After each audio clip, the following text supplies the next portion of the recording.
नमस्कार दोस्तों, उषा की आवाज चैनल में आप सभी का स्वागत है। हमारी आज की कहानी है क्यों नहीं है ससुराल मायके की तरह।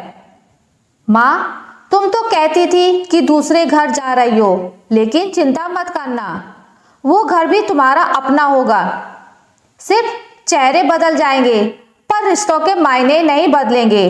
यहाँ माँ है, वहाँ सासू माँ होगी। यहाँ बहन है, वहाँ ननद होगी। यहाँ भाई है, वहाँ देवर जेठ होंगे।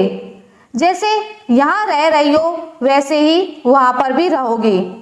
वहाँ पर कोई भी पराया नहीं होगा, सभी तेरे अपने होंगे। तुम भी अपना सब कुछ न्यौछावर करके सभी को अपने प्यार से बांध लेना। आपकी इन्हीं बातों को पल्ले में गांठ बांधकर मैं ससुराल आई थी। आपकी नसीहतें मानकर मैंने तुलसी, पार्वती और इशिता बनने की कवायद शुरू कर दी। जीन्स को तिलांजलि देकर सर पर आंचल इस तरह रखती जैसे सूरज बड़जात्या जी ने मुझे सलमान के साथ 7 जन्मों के लिए साइन किया हो। आखिरकार ये मेरा अपना घर है। लेकिन कुछ ही दिनों में मेरा यह भ्रम बुरी तरह टूट गया। इस दिल के इतने टुकड़े हुए कि मैं उन टुकड़ों को समेट भी नहीं सकती। आज मैं आपसे पूछना चाहती हूँ, माँ, क्यों नहीं है मेरा ससुराल मायके की तरह? सासू माँ भी तो मेरी माँ ही है ना? फिर जिस स्नेह और प्यार से मैं आपकी गोद में सर रखकर लेट जाती हूँ, उसी स्नेह और प्यार से मैं सासू माँ की गोद में क्यों नहीं लेट सकती? जैसे आपको मेरी हर पसंद नापसंद मालूम थी, सासू माँ को मेरी पसंद नापसंद क्यों नहीं पता? सासू माँ ने आज तक एक बार भी क्यों नहीं कहा कि आज तू अपनी पसंद की सब्जी बना ले?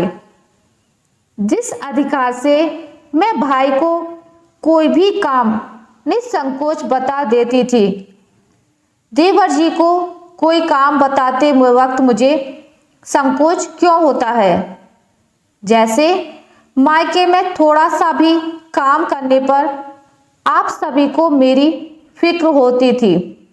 मुझसे झट से कहा जाता, तू बहुत थक गई होगी, जा थोड़ी देर आराम कर ले।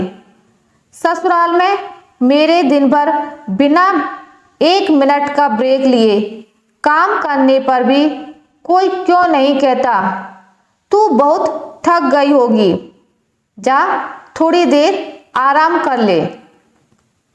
रसोई में काम करते करते जब मैंने अपनी सुविधा अनुसार सामान थोड़ा सा इधर उधर रख दिया तो सासू माँ और दीदी ने ताना मार दिया कि रसोई की व्यवस्था बदलने की कोशिश भी मत करना, ये तुम्हारे पिता का घर नहीं है। रसोई में दिन भर काम मुझे करना है, तो फिर मैं रसोई के सामान की व्यवस्था अपनी सुविधा अनुसार क्यों नहीं कर सकती?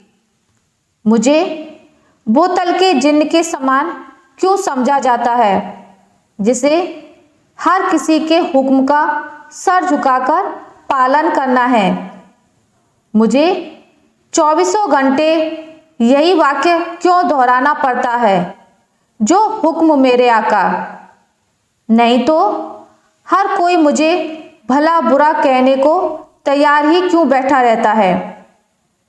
यदि मैं जरूरत की चीजें भी खरीदती हूँ तो भी मुझ पर फिजूल खर्ची का आरोप क्यों लगता है?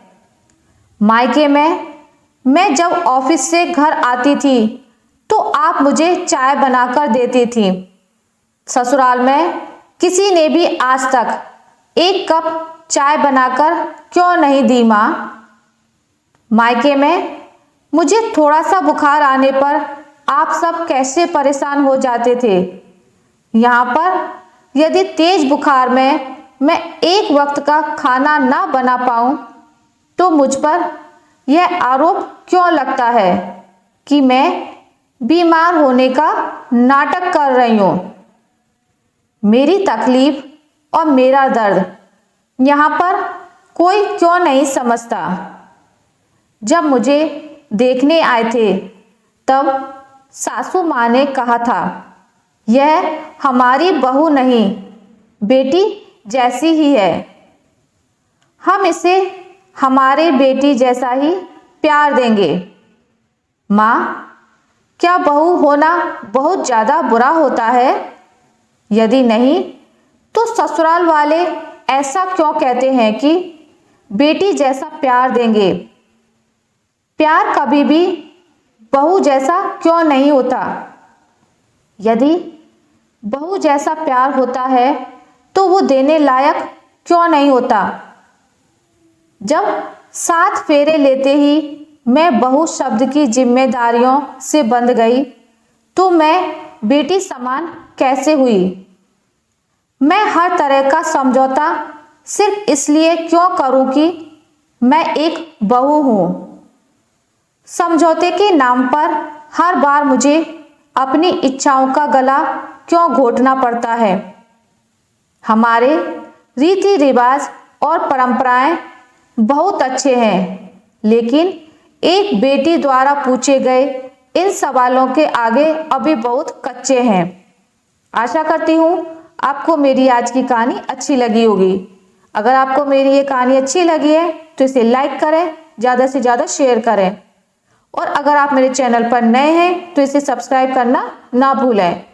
मिलते हैं एक नई कहानी के साथ, तब तक के लिए नमस्कार।